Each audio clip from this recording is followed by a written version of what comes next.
Hi, everybody. Thanks for having me today.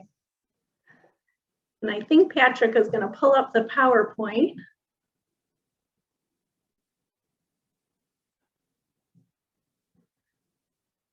And as Patrick said, I'm going to be talking about siblings and how they process a life-changing illness in the family, as well as explore how siblings process grief too.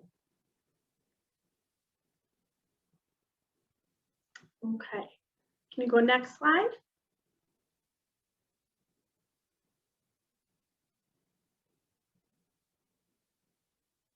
Okay, so really in this PowerPoint, we're going to be talking about various resources and things that we can use to help brothers and sisters during an illness of a sibling or the subsequent death of a sibling.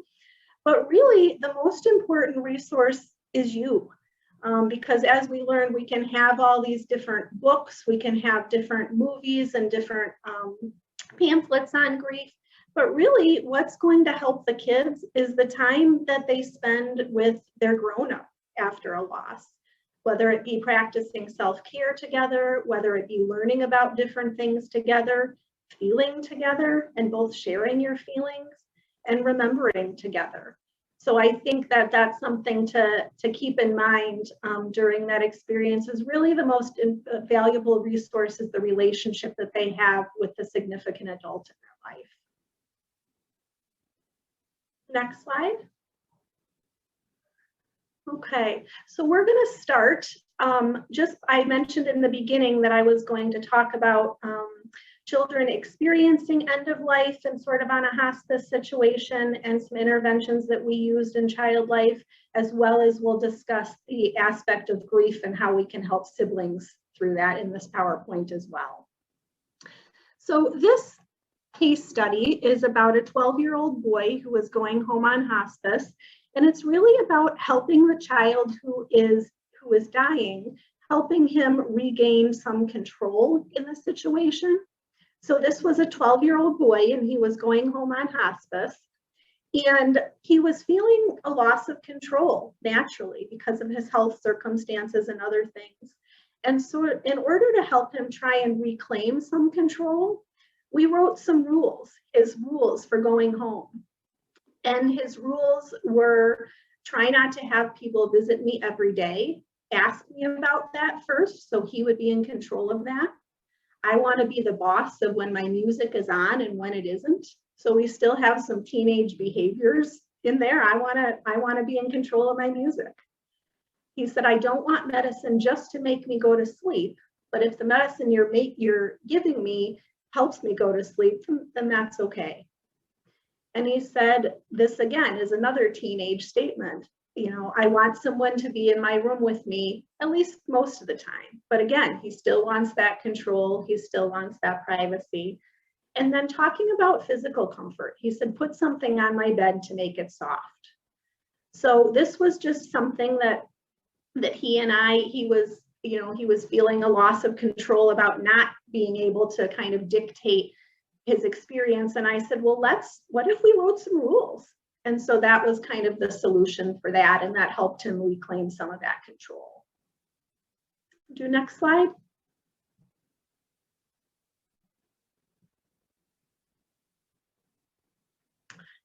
Okay, this case study talks about processing a child's imminent death with him, so with the actual patient.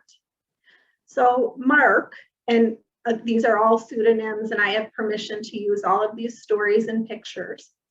Mark was an 8-year-old with end-stage cancer, and his parents asked me if I could help talk to him with the help of ped psychology about his death. His parents were having a hard time talking about it with him naturally, and so they asked our assistance. So psychology kind of spoke to him about his declining health and the changes, the physical and changes that were happening in his body and why they were happening, and talked about that because his sickness was so great in his body and they had tried all the best medicines, but they weren't doing their job anymore because his sickness was so big in his body. that he was going to die. And so psychology was the one that told him that. And then afterwards, I engaged him. They said, can you figure out some kind of an activity? And so to help him process this a little. So this boy loved to hunt chipmunks at the hospital. And during his hospital stay, he would go out with his parents around the courtyard and hunt chipmunks. So together we made a chipmunk comfort house where I had this cardboard house that you'll see in a minute. And we said he could put the chipmunks in there. And then I had little cards that talked about, what does the chipmunk do?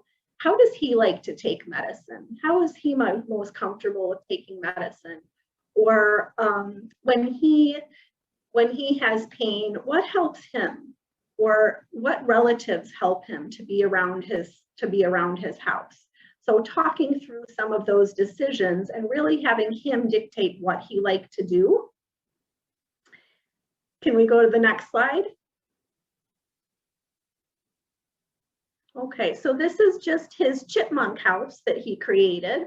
And then the figure he drew was him, and he has his little Smash Cancer shirt on his little figure. And then I think the next slide is a recreation of what we did together. And it's him drawing the cards. There were prompts on the cards, and then he drew the answers to these prompts on his cards. So we'll go ahead and play the video. And again, this is a recreation. This is what is in my chipmunk comfort house. This is what helps the chipmunk, because these are the things that make me feel good.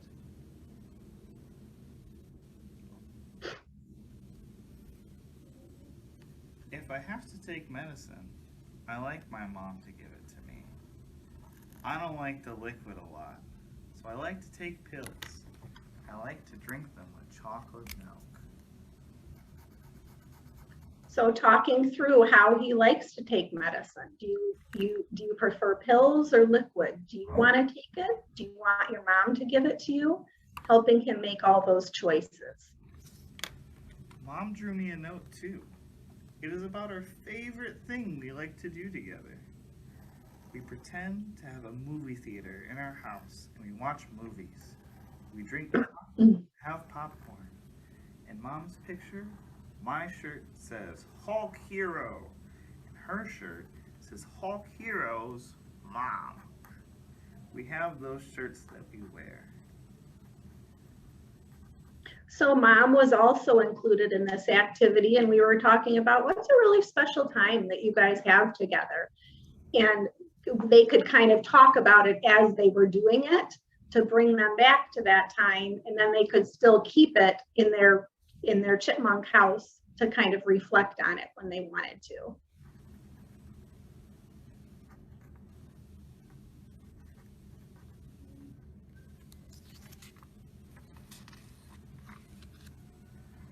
I like to cuddle with her on her big chair at home. She sits on one side and I sit on the other side. We like to have a big blanket around us. So again, kind of approaching that discussion of comfort and what helps your physical body feel comforted, what helps you feel emotionally comforted. And so he was able to talk about sitting on the couch, and he drew the couch with his special blanket. Picture of what helps me sleep better. It is an app on my iPad. It is soothing sounds. I like to listen to the lullaby and the cricket sound.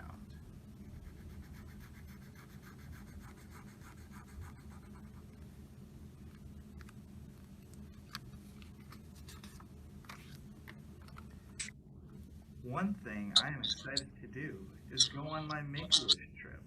I haven't gone yet, but I want to go to Disney. I don't like Mickey Mouse, so I don't want to see him, but I want to ride the rides. I want to ride the dinosaur ride. They look like real dinosaurs on the ride. They aren't real. So he was very clear. He was still going on his Make-A-Wish, but he would not see Mickey because he didn't like him. So he was talking about what he was looking forward to short term when he was going to go on his Make-A-Wish trip.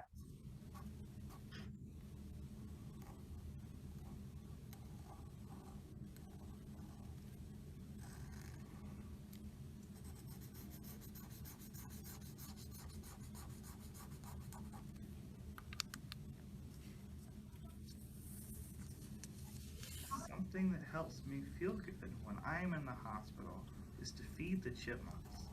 I go by them and feed them with seeds in my hand. I think I saw the same squirrel today. Saw him yesterday. I think he knows I'm going to bring him food. So this was talking about, you know, a favorite activity to do at home that helps him feel calm, and at the hospital. And that's where he was talking about feeding the chipmunks.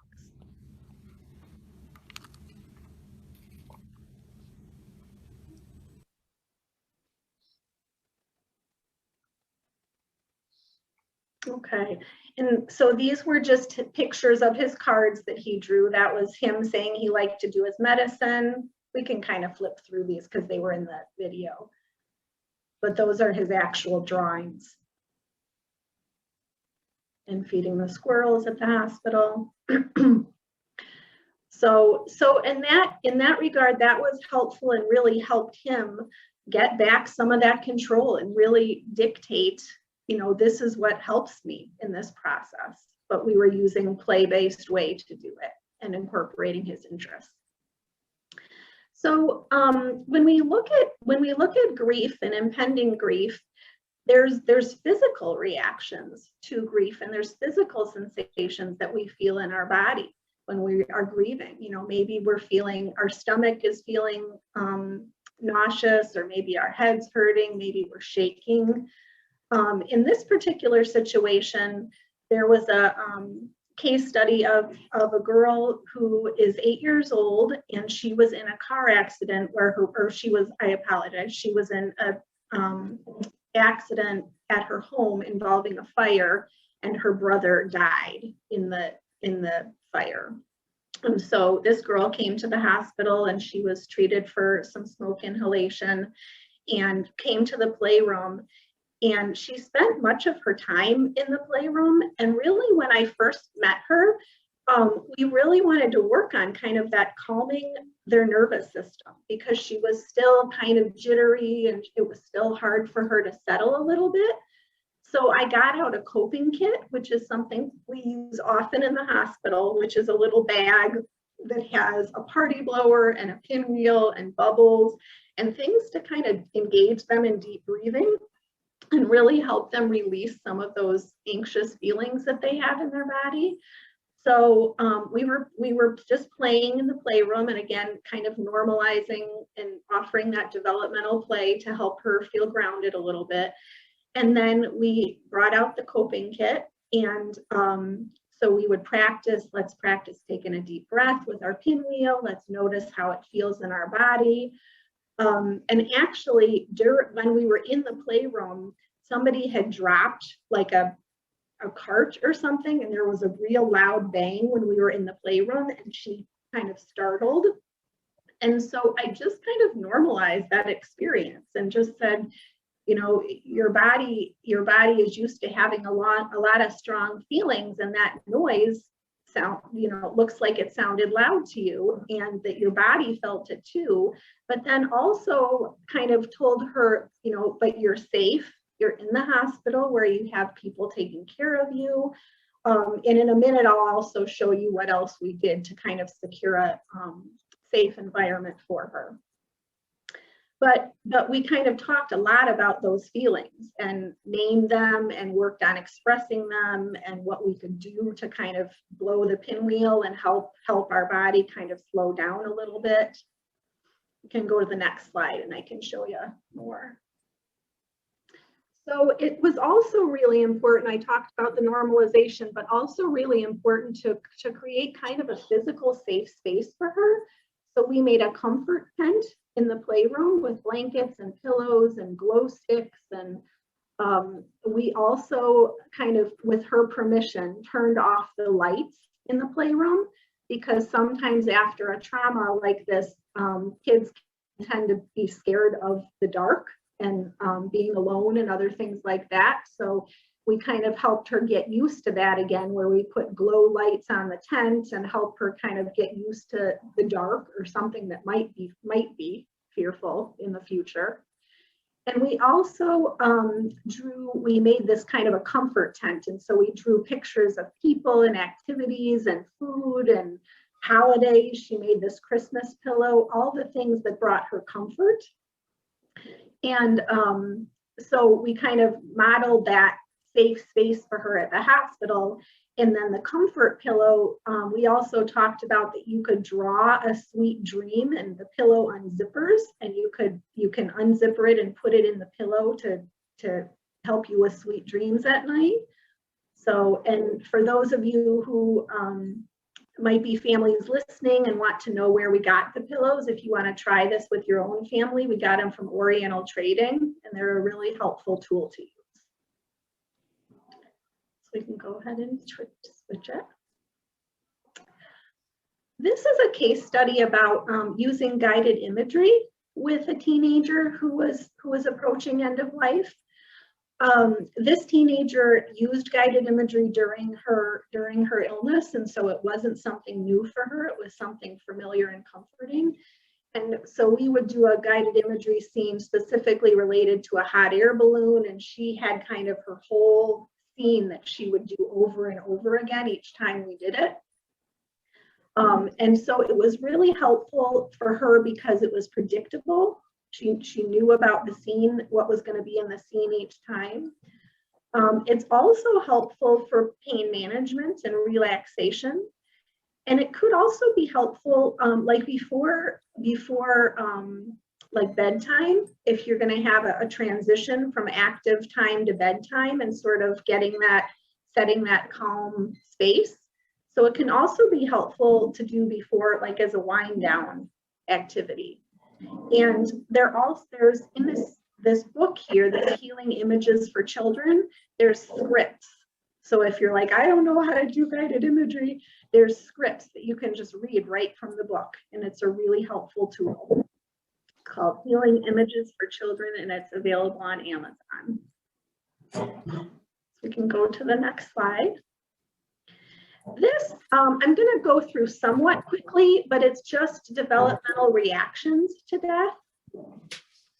So infants, Erickson is a psychologist, and so sometimes we relate developmental stages to Erickson. And so that's all that means. And so they're in a stage of kind of trust versus mistrust. They trust those who meet their needs, and they tend to somewhat mistrust those that don't, and display that by crying or refusing to, or not clinging to that person. In terms of their thought process, infants don't really have a concept of death, and they're also really attuned to changes in routines or emotions. So they're not going to voice that they notice that person is no longer in the house, is gone, but they sense it, and they may show that in their increased fussiness and crying. Routine is really important to infants. So anything that you can do to maintain a routine. So if certain people, the caregivers, have to be out of the house, maybe leaving mom's sweater at the house that smells like mom, or a blanket that the infant is always wrapped in, or recording with the parent's voice.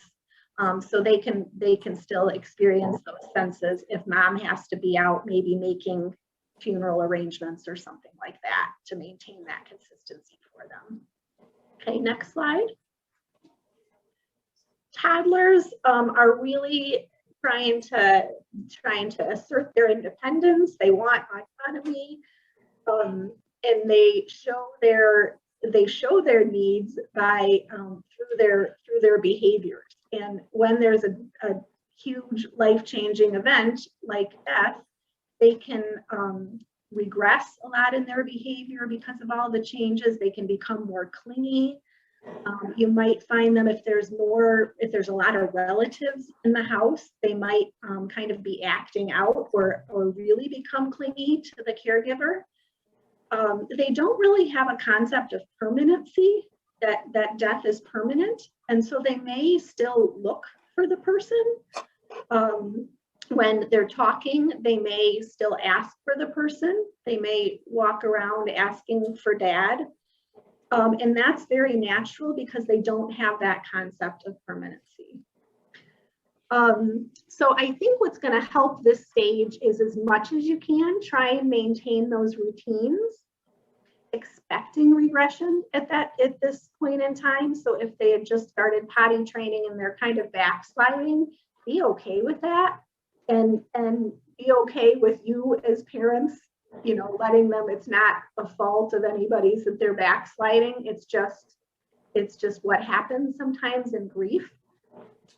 If possible, maintaining consistency in caregivers for them, or teaching caregivers about their bedtime routine or their breakfast routine so they can try and make it stay the same. And also, little guys, toddlers and preschoolers, they don't understand euphemisms. So if people say they went to a better place or something like that, they don't understand that because they're very concrete. So using that concrete language and saying so-and-so died, that means his body isn't working anymore. And then some families choose to express, in our family, we believe that so-and-so is in heaven, or whatever your family believes. Okay, next one. Okay. Preschoolers, again, don't necessarily have that concept of permanency. They may equate death with sleeping.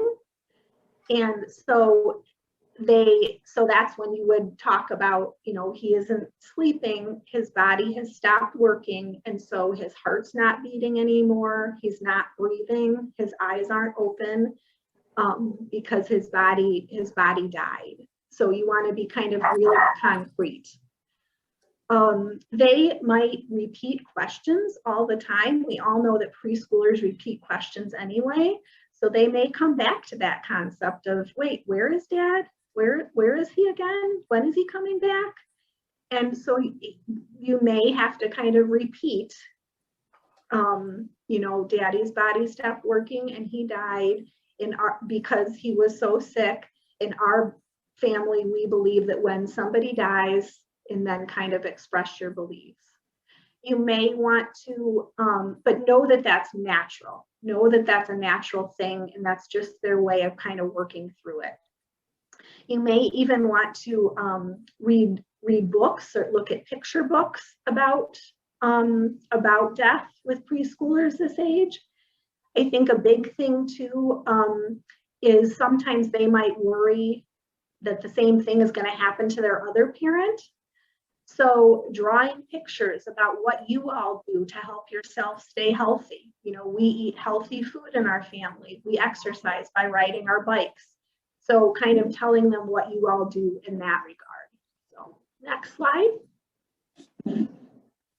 School agers are more concrete, or are more, they're more concrete, but they also understand the concept of permanency.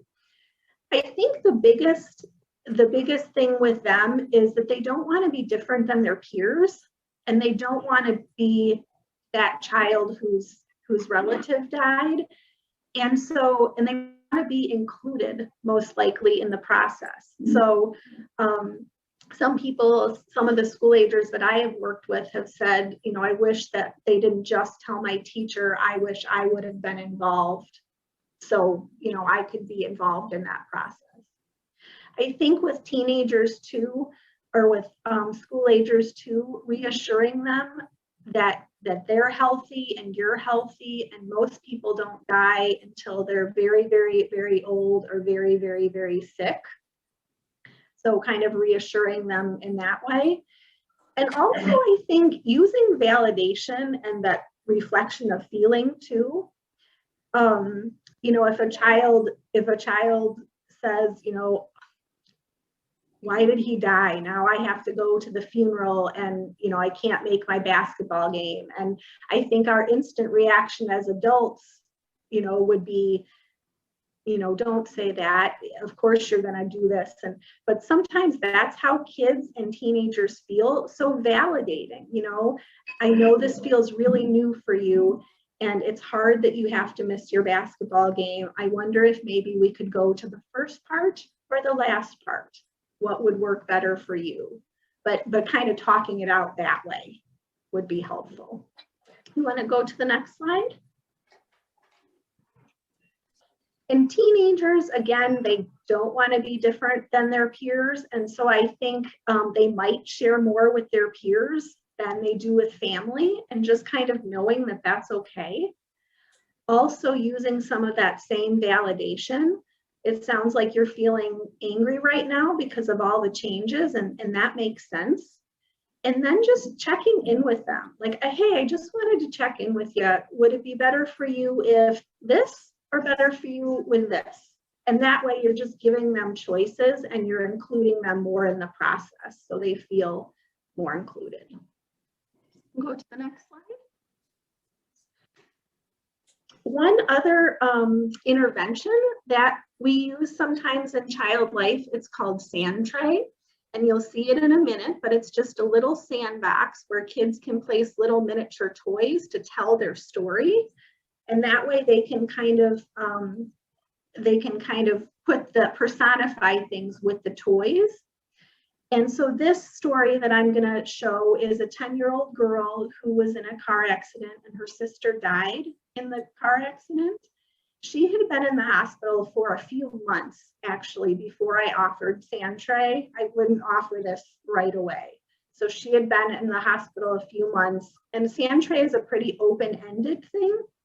So we can go to the next slide. And this is a recreation of the video, but just her processing the car accident and her sister's death. And she picked all these toys that she put in there. She picked the thing she wanted to do. So it was all self-directed. So we can go ahead and play that. A story about the people who helped me.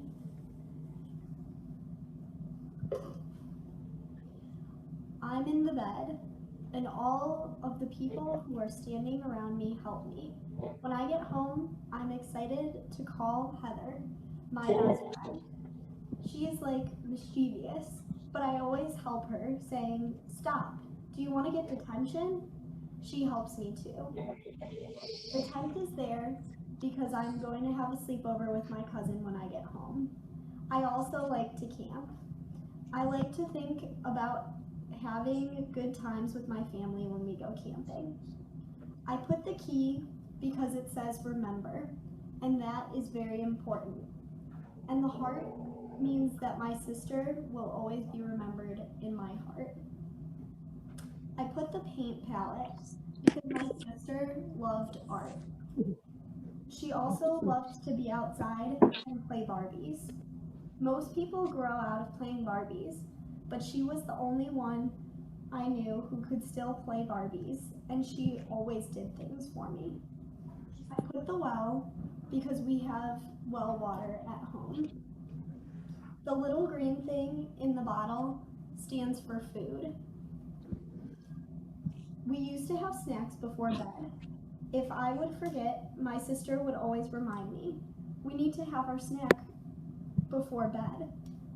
I can't believe I used to eat that much. It's like a different me. I put the characters from Inside Out in my story. I remember before all of this happened, I would get really mad. Anger just took over.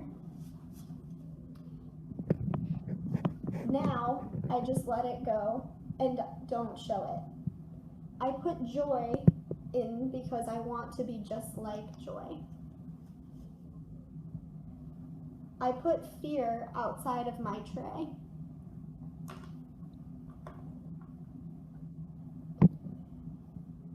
I don't want it inside. I don't want it to be me. I want to shut it down. Sometimes I have fear riding in the car, but I can just not look outside, and I can just listen to what everyone is talking about or listen to music so fear is less. Disgust and anger are not in my tray because they are just looking in. They aren't a part of my story. The car is there because my mom and dad picked out a new car and I just can't wait to go in it. The angel stands for my sister. She loved fashion. She always posed for pictures. The only time she didn't pose for a picture was when my dad would tell her to stand normal. I also put my grandma and grandpa. They are both gone. My sister and my grandma and grandpa will be together now and get to see each other. The house is there because I love my house. It is where we have all of our family memories. It is going to be hard. Sometimes I cry myself to sleep because I miss my sister. Dr. Erickson told me that crying is good. Dad told me that it's going to be okay. It will be a different okay. I put the art and music and bicycle because I like those things. Bye, Maya.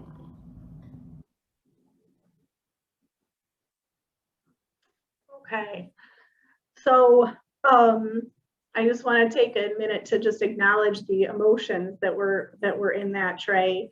But it was a special time, I think, where she could say anything she wanted to say. And I also wanted to say, during the Sandtray, when they're picking the objects, I usually am pretty quiet and let them kind of have that space to themselves, and then they can share afterwards. And we talk things through, though. When she was saying, I put anger outside of my tray and I don't show it, you know, again, we validated it makes sense to not want to have anger by you. That's a really strong emotion. And I wonder, again, incorporating like a coping kit or coping skills, I wonder what you could do to help your anger just feel a little bit smaller. That makes sense to have it, but what's going to help it feel a little smaller?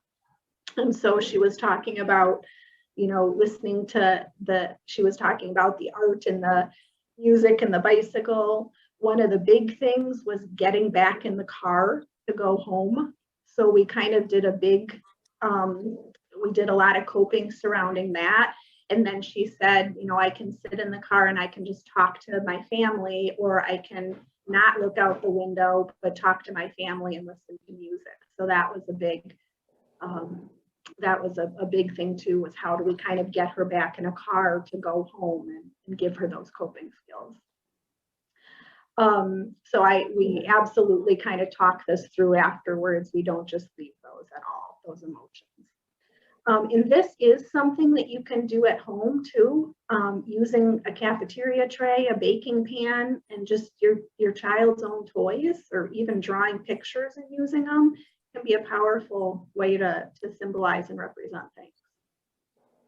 So, next slide. Okay, this is making a legacy quilt to help kids kind of process their grief. And I have a different example on the next page too. But this was a story of a 6-year-old, the boy in the blue shirt. It was his 6-year-old twin who was dying. And the parents, we had a relationship before. And so the parents had said, could I come and help them to help them understand that their sibling was dying when the mom told them. And I gave them some language to use. And I said specifically, use the word death, even though it's really, really hard because they're at that concrete level, the littler guys, that's how, you know, they'll process it. And so I was with the mom and I was sitting with her while they were doing it. And the mom started to say he's really sick and his body isn't doing well. And I just real gently, but she wasn't using the word death because it's a really, really hard, how do you use that word? And so I just real gently leaned in and I just said, you know what that means? And the other twin said, he's gonna die. I know my brother is going to die. But kind of assessing for meaning too in a gentle way. if you have those conversations, and trying to avoid those euphemisms. And if you can't say that word because it's such a hard, death and dying can be such a hard word to say, having somebody with you who can kind of support you and maybe using that language, but just you as much as you can using that concrete language. So when we were doing this, when we were talking about the situation, the brother all of a sudden, after he learned that, after he said that, went up and got a game from the shelf and started playing with it. And his dad was like, pay attention, listen to Jenny. She's telling you something, pay attention. And I kind of jumped in the game with him. And I said, sometimes we just need to take a break and play a game. And the mom actually said, it's okay, honey, to her husband. Jenny told us they were going to do this before, that they kind of vacillate between normal play and processing the grief, and that's okay. So just know that's okay. It doesn't mean that they aren't paying attention or aren't respecting things. Know that that's okay. And so we just made this grief quilt where they made patches. So, and it actually looks like we're getting a little low on time, so we'll maybe click through. And this is the example of the one that you can order from Oriental Trading. It's one where everybody can do a patch. And you can tie it together and make a quilt. So we'll go to the next slide. Actually, can we go back to the Oriental? Yeah. So this project, this project was not with the death of a child. It was actually a grandpa. But I just wanted to bring this up because there wasn't really a place for us to go. So we had to kind of create a makeshift space. And I sort of pulled some chairs over by the wall and kind of made like a little fort for us so we could kind of sit in it. Number one, to maintain confidentiality. And number two, to physically create that space, that kind of comforting space. And each of the kids, there were, I think, 8 kids ranging in all different ages. And so they were each able to get a square and draw a story about their grandpa and then share them. And it was really nice just to hear everybody's stories. And these quilts, though, again, they're from Oriental Trading, and they're wonderful to use because if you have multiple kids, if you're talking about maybe a classroom of multiple kids, they can be very useful. And then what we did with the quilt was we ended up then giving it to Grandma, and they told their stories. So. Okay, let's go to the next one. So really, I think just to wrap this all up, I want to go back to the very first slide that we've seen a lot of resources today and a lot of different language to use with your kids and developmental levels. But really, the most valuable resource will be you. And it's okay not to know what to say. It's okay to sit in silence with your child. It's okay to just be on the couch and have family time and wrap ourselves in a blanket. It's okay to laugh. It's okay to cry together or to say, I need a break. These feelings are getting too big for me. So let's go outside and ride our bikes together. So know that whatever you do to nurture your child during this time is the right thing. And thank you very much for having me today. I appreciate it. And what questions do people have?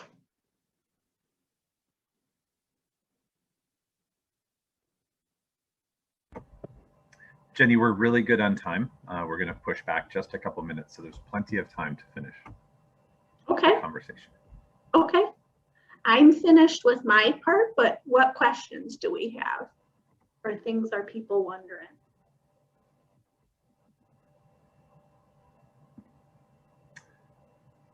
There was something in the chat that says, I think often questions like, am I going to miss my basketball game, to adults just seem insensitive, but to a kid, it's just a way to try and understand what parts of their life will change or stay the same now that this person is gone. It's a way to make meaning of the loss.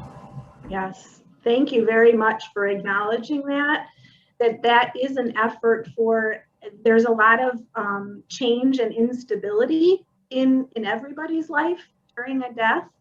And so the teenager saying, when can I go to my basketball game, is an effort for him to kind of maintain his sameness and his comfort level, because he always goes to basketball and that's where he sees his friends. So I really appreciate all the adults who understand that and know that if that would happen, that's all that they're coming from. They're not coming from a place of disrespect or that they're not honoring that person.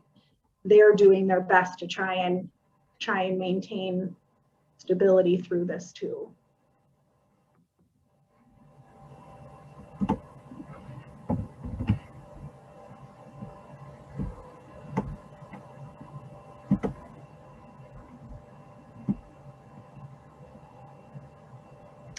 Had another comment, says providing sibling support is incredibly important, especially when we're focused on the whole family. Play for toddler and preschool aged children is a great way to help them express themselves and their feelings when they cannot verbally do so. Absolutely, yes. Play is such a strong component of expression for toddlers and preschoolers. But I also wanted to bring up too that, you know, they might express themselves through play, but they're also going to get comfort by some of those other things that I was talking about, by snuggling on the couch and having a routine weekly family night, or by, you know, still laying with the dog every day after they come home from preschool. Or so anything that you can do to maintain a routine and something that they can depend on.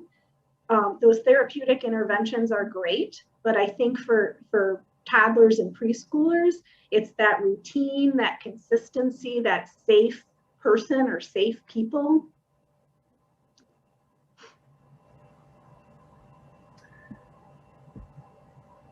There's a question that says, do you have any strategies for working with sibs that are avoiders of any negative feelings? They just want to put a positive spin on the loss.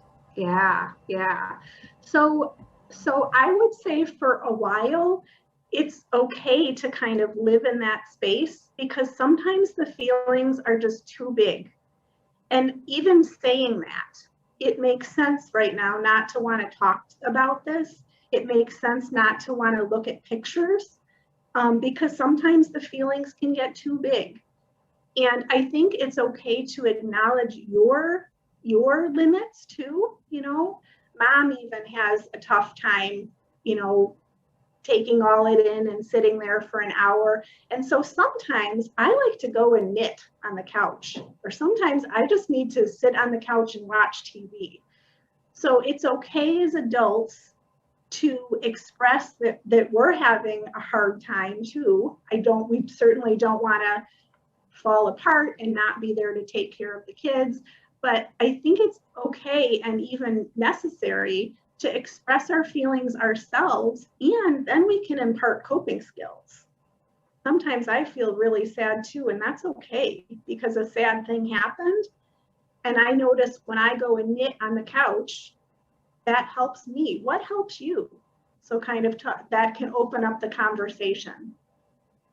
It's a question about tools for working with sibs that can't be at the hospital. And we only have about 30 seconds left, so do your best. Okay. Real quickly, during the pandemic, we've been doing Zoom sessions with kids. So we've been sending like medical play kits and coping kits home to kids. And then we've been doing Zoom sessions with them to kind of connect with them. But even making a coping basket at your house, making a